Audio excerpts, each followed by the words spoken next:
Hi friends. तो कैसे हैं आप सब लोग। आई होप आप सब लोग बहुत बढ़िया होंगे। तो चलिए गाइस, इस वीडियो में जो मैं आपको करवाने जा रही हूँ टॉपिक मैं वो आपको बता देती हूँ। तो फ्रेंड्स देखिए, पहले हम लोगों ने लास्ट वीडियोस में हमारे सैलरी चैप्टर के लॉन्ग क्वेश्चंस कवर अप कर रखे हैं 15 मार्क्स के। अब जो इस वीडियो में क्वेश्चन कवर अप होने जा रहा है वो भी हमारा 2010 सितंबर में एग्जाम में आ रखा है। तो आपके स्क्रीन पे स्टेटमेंट शो हो रही है क्वेश्चन की।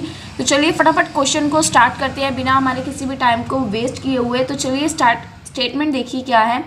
Compute the salary income of mister Anil from the following particulars for the assessment year है 18-19। असेसमेंट ईयर कौन सा है जी, 18-19। अब देखो सिंपली आपको सैलरी गिवन है 35,000 की। तो आपने क्वेश्चन बिल्कुल सिंपल वे से स्टार्ट करना है। 35,000 की आपको सैलरी गिवन है, 35,000 इंटू 12 करके 4,20,000 की आपने सैलरी डाल देनी है।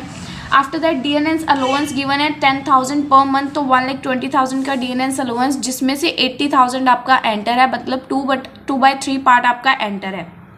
ठीक है। आफ्टर दैट आपको सीसीए गिवन है 2,000 पर मंथ, तो 2,000 इंटू 12 करके आपका सीसीए आ जाएगा 24,000। उसके बाद देखिए फ्रेंड्स, नेक्स्ट पॉइंट क्या है। हाउस रेंट अलाउंस मिल रही है आपको 10,000 पर मंथ। अब हाउस रेंट अलाउंस का पॉइंट आप लोग कैसे करते थे, आई थिंक आपको याद होगा थोड़ा थोड़ा। जो एक्चुअल रेंट हमें रिसीव हुआ होता है उसको हम लोग मल्टीप्लिकेशन करके यहाँ पे रख लेते हैं। तो उसको कितना रिसीव हुआ है 10,000 पर मंथ, तो 10,000 इंटू 12 करके हम लोगों ने 1,20,000 यहाँ रख लिया। अब हम लोग एक फॉलोइंग आइटम्स अप्लाई करेंगे, उनमें से जिसकी वैल्यू लीस्ट होगी उसको लेके चलेंगे। तो हम लोगों का क्या केस होता था, जो एक्चुअल उसको रिसीव हुई है दैट शुड बी 1,20,000 वो। उसके बाद जो हमारा 40% ऑफ सैलरी लेते थे हम लोग, अगर हमारा केस होता है अब जैसे ये घर है चंडीगढ़ का, तो वहाँ पे उसको केस चंडीगढ़ का 40% अप्लाई होता है। ये एग्जाम्पशंस मैंने आपको पिछली वीडियोस में करवा रखी हैं, स्टार्टिंग वाली जब मैंने आपको टॉपिक की क्लैरिटी करवाई थी। तो मुझे नहीं लगता दोबारा आपको समझाने की ज़रूरत है। तो ये 40% हमने अकॉर्डिंग टू कंट्री लगाया है। हमारी सिटी यहाँ पे कौन सी है, चंडीगढ़। तो इस केस में हमारा 40% अप्लाई होता है ऑन सैलरी। सैलरी में कौन कौन से पॉइंट लिए हैं, 4,20,000 प्लस डीएनएस अलाउंस जितना एंटर हुआ है दैट शुड बी 80,000, तो वो लिया 80,000 का, प्लस 80,000 की आगे हमें ना स्टेटमेंट में नीचे देखिए मैं आपको दिखा देती हूँ। लास्ट सेकंड पॉइंट मैं आपको दिखा रही हूँ, पॉइंट नंबर है 7। During the year he also get commission of 80,000 on turn over achieve by. उसको कमीशन भी मिली है 80,000 की, जो मैंने ऊपर डाल दी। और जब ये हमने हाउस रेंट अलाउंस निकालनी है उसमें भी लेनी होती है। उसमें क्या लेते हैं, बेसिक पे, डीएनएस अलाउंस प्लस कमीशन, तीन चीज़ें लेते हैं हम लोग इसमें। सैलरी, डीएनएस अलाउंस या अगर डीएनएस पे गिवन है आपको वो, और तीसरा कमीशन, तीन चीज़ें लेते हैं हम लोग इसमें। और उसके ऊपर 40% लगाएंगे तो आ जाएगा 2,32,000।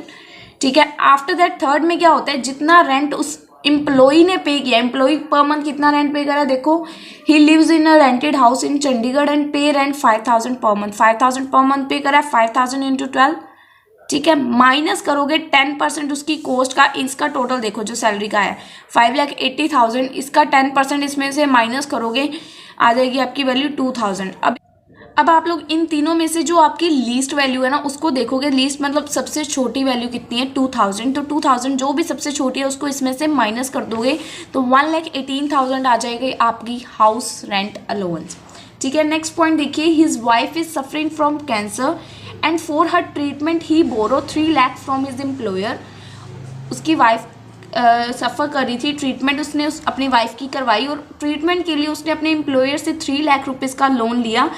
कितने इंटरेस्ट रेट पे, 12.50 इंटरेस्ट रेट पे। बट जो इंश्योरेंस कंपनी है, पहली बात तो इंश्योरेंस कंपनी ने क्या दिया, उसको 1,60,000 ट्रीटमेंट के लिए प्रोवाइड कर दिया, रीइंबर्स कर दिया इंश्योरेंस कंपनी ने। टोटल 3 लाख का वो लोन ले रहा था, उसके बदले इंश्योरेंस कंपनी ने उसको 1,60,000 रुपीज़ रीइंबर्स कर दिए। और एसबीआई ने जो रेट प्रिस्क्राइब किया है दैट शुड बी 15.50%। बट उसने जो लोन लिया है वो 12.50% पे लिया, तो उसको बेनिफिट कितना हो गया, वो लोन ले रहा है 12.50 पे, बट होना कितने पे चाहिए था, 15.50 पे। तो इसमें डिफरेंस कितने हैं, 3%। जो एम्प्लॉय को क्या हो रहा है, बेनिफिट। तो कंसेशन लोन पे 3% किसके ऊपर लगाओगे आप, जितने का उसने लोन लिया वो नहीं, जितना इंश्योरेंस कंपनी ने उसको रीएम्बर्स कर दिया, मतलब अलाउड कर दिया 1,60,000। ठीक है। इसके ऊपर 3% लगा, लोन 4,800 आ जाएगा हमारा। आफ्टर दैट नेक्स्ट पॉइंट क्या है, he gets education allowance. After that उसको एजुकेशन अलाउंस मिली है 1,300 पर मंथ। अब उसको एजुकेशन अलाउंस मिली है 1,300 per month for 2 child, specifically लिख रखा है 1,300 2 बच्चों के लिए 12 महीनों के लिए। 31,200 हो गया। पर चाइल्ड 100 रुपीज़ एग्जाम्प्ट है, तो 100 रुपीज़ 2 बच्चे हैं, 2 बच्चों के लिए मल्टीप्लाई बाय 12 2400 रुपीज़ हमारे एग्जाम्प्ट है। आई थिंक आपको एजुकेशन अलाउंस पता होगी क्या अलाउड होती है।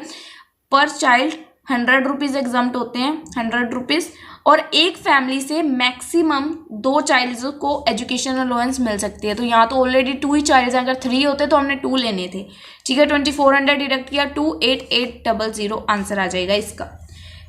उसके बाद फ्रेंड्स हमारा कमीशन वाला पॉइंट था जो हमने पहले ही देख लिया। और उसके बाद लास्ट पॉइंट कौन सा है हमारा, देखिए प्रोफेशनल टैक्स। प्रोफेशनल टैक्स 2000 का है जो कि उसका एम्प्लॉयर पे कर रहा है। तो प्रोफेशनल टैक्स आप यहाँ पे पहले 2000 डाल दोगे और नीचे आपको पता है इसकी जाके डिडक्शन हो जानी है एज इट इज़, जितने का ऊपर पे किया उतने का नीचे डिडक्ट हो जाएगा। ये डिडक्शंस हैं, ये भी मैंने पहले वीडियोस में करवा रखी हैं। डिडक्शंस क्या होती है, 3 डिडक्शंस अप्लाई होती है। First standard deduction. Standard deduction कैसे लगती है, अगर आपकी सैलरी 4,20,000 है ना, यहाँ पे आपको सैलरी दिख रही है 4,20,000 सैलरी, या जो डिडक्शन का अमाउंट है 50,000, दोनों में से जो भी कम है। अब सैलरी तो हमारी 4,20,000 है, तो कम कौन सा अमाउंट ऑब्वियस है 50,000, तो 50,000 की डिडक्शन लगा दी। और प्रोफेशनल टैक्स जैसे ऊपर, बस अगर आपको क्वेश्चन में ट्रीटमेंट गिवन है तो आपने ऊपर ऐड करके नीचे डिडक्ट करना होता है। इसकी ऐसी एग्जाम्पशन है, डिडक्शन अप्लाई करनी होती है। थर्ड होती है एंटरटेनमेंट की डिडक्शन। अगर आपको एंटरटेनमेंट कोई अलाउंस मिलती है, और सेकेंड अगर एंटरटेनमेंट अलाउंस मिल रही है और आप गवर्नमेंट के एम्प्लॉई हो तो डिडक्शन अप्लाई होनी है। अदरवाइज एंटरटेनमेंट के सीधे ही आप ऊपर चार्ज करोगे, नीचे नहीं करोगे। बट अगर आप गवर्नमेंट एम्प्लॉय हो तो जो ऊपर चार्ज करोगे वही नीचे डिडक्शन मिल जाएगी आपको, ठीक है। तो एंटरटेनमेंट का तो केस ही नहीं है, 2 डिडक्शन हमने अप्लाई करी, हमारा ये आंसर आ जाएगा, ठीक है गाइज। तो आई होप आपको इस क्वेश्चन में कोई प्रॉब्लम नहीं होगी। नेक्स्ट वीडियो में हम लोग हमारा नेक्स्ट क्वेश्चन करेंगे जो कि आ रखा है 2011 में, हमने अब भी किया जो 2010 में आ रखा है, आफ्टर दैट 2011, एंड ऐसे ही आगे बढ़ते जाएंगे, हमारे फटाक से क्वेश्चंस हो जाएंगे। छोटी छोटी वीडियोस गाइज आपको प्रोवाइड की जाएंगी, सो वीडियोस को स्किप मत कीजिएगा। तो चलिए गाइज इसी के साथ आप लोगों से अलविदा लेते हैं और अगली वीडियो में मिलेंगे आप लोगों के साथ नेक्स्ट ईयर के क्वेश्चन के साथ। तो बाय बाय गाइज, मिलते हैं हमारी न्यू वीडियो में।